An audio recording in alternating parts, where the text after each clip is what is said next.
Bom, galera, estamos aqui direto do Rock no Vale aqui com o pastor Ariovaldo Ramos.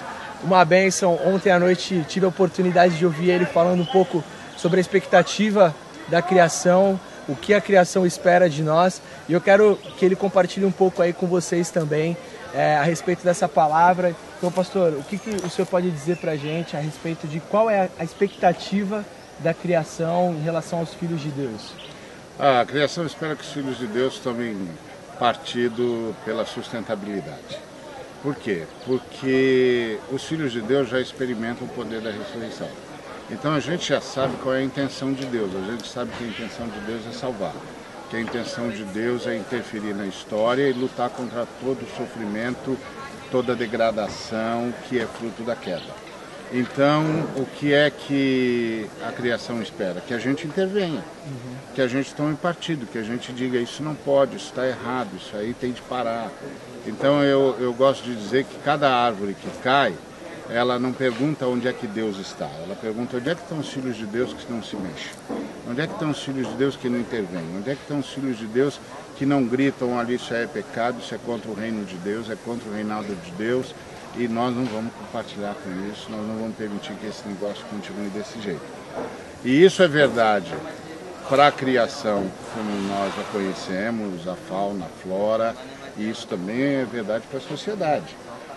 Nós temos um mundo que a produção agrícola gera alimento para 12 bilhões de pessoas. Nós somos 7 bilhões de pessoas. No entanto, a cada 5 segundos, uma criança morre de fome. Ora, tem alguma coisa errada nessa conta aí, né? Muito errada. Tem alguma coisa errada nessa conta. E o que é que está errado nessa conta? Os especuladores. Então os caras pegam o alimento, guardam, estocam para ganhar dinheiro no futuro.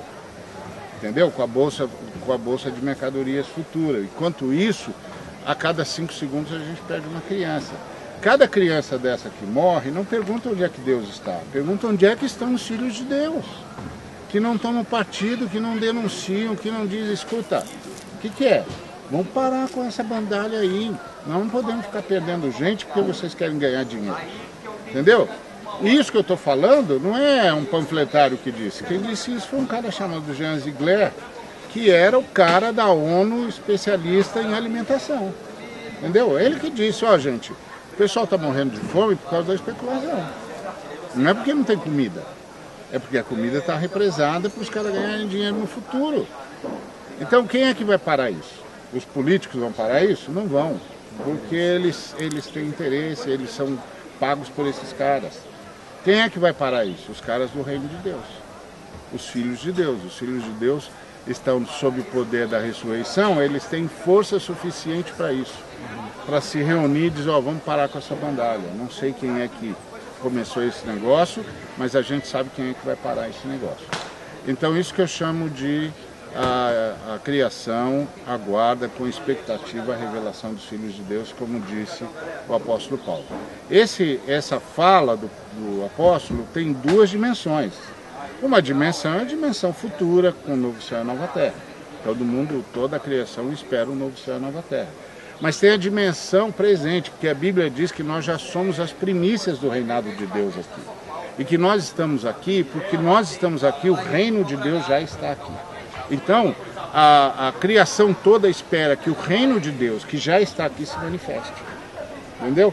E o que está acontecendo é que a gente está transformando a nossa fé numa fé que só quer ganhar gente.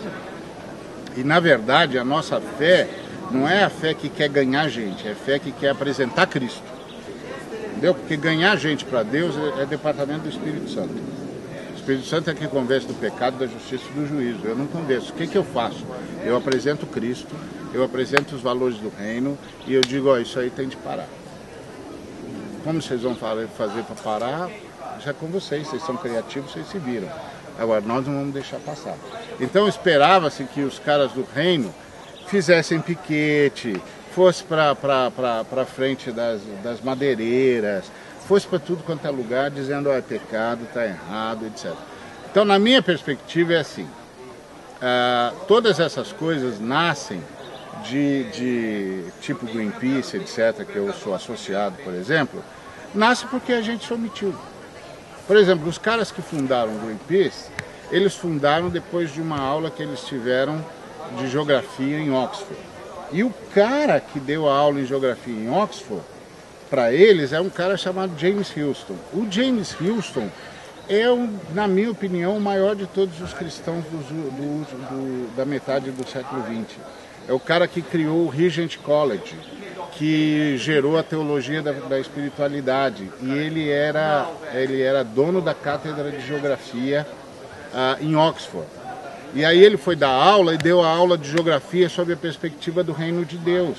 E os caras que estavam estudando com ele saíram e fundaram o Greenpeace. Por que nós não fizemos isso? Entendeu? Porque nós estamos aqui nesse troço que o Ed falou, que a gente ouve e não pratica, que é a grita do Tiago desde o começo. Se você ouve e não pratica, você é igual o cara que olhou no espelho e daqui a pouco esqueceu o que é que viu lá. Tem de praticar. Então, nós precisamos mudar a espiritualidade cristã. Não é que a gente tem de ser gente que para de orar. Não, a gente tem de orar, mas agora a gente tem de orar consequentemente. A gente tem de orar enquanto a gente vai abrindo trilha, entendeu? E aí a gente vai mantendo e aprofundando a comunhão com Deus, enquanto a gente vai protestando contra o erro, vai libertando os algemados, vai denunciando o erro, vai exigindo que se pare a exploração. Então a nossa oração é consequente. Senão a nossa oração vira só o troço de Senhor, me dá, me dá, me dá, me dá.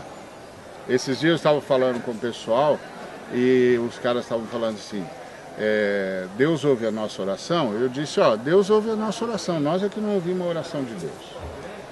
Porque a gente não foi salvo para Deus ouvir as nossas orações, a gente foi salvo para a gente ouvir as orações de Deus. Porque Deus fez um montão de pedidos para a gente. Ele disse para a gente não ter outros deuses além dele, ele disse para a gente amar o próximo como nós mesmos, ele disse para a gente cuidar do planeta, ele disse para a gente mudar a história, ele disse para a gente manifestar o reino. São orações de Deus, são os pedidos de Deus para o seu povo. Então a gente não foi salvo para Deus ouvir as nossas orações, nós somos salvos para ouvir as orações de Deus. Nós somos o povo que ouve as orações de Deus, que ouve os pedidos de Deus e que sai para fazer o que Deus quer que seja feito. Então, houve uma inversão. Então, hoje você tem um bando de caras que acha que Deus é o cara que está lá à nossa disposição. Mas, na verdade, nós somos os caras à disposição de Deus. Então, essa é a ideia de ontem. Então aí a gente acaba vendo que Deus ele quer restaurar o homem por inteiro, né? Não somente a parte espiritual, mas em relação ao homem com outro ser humano, o homem com o ambiente e assim por diante. Valeu, galera. Até o próximo vídeo. Deus abençoe.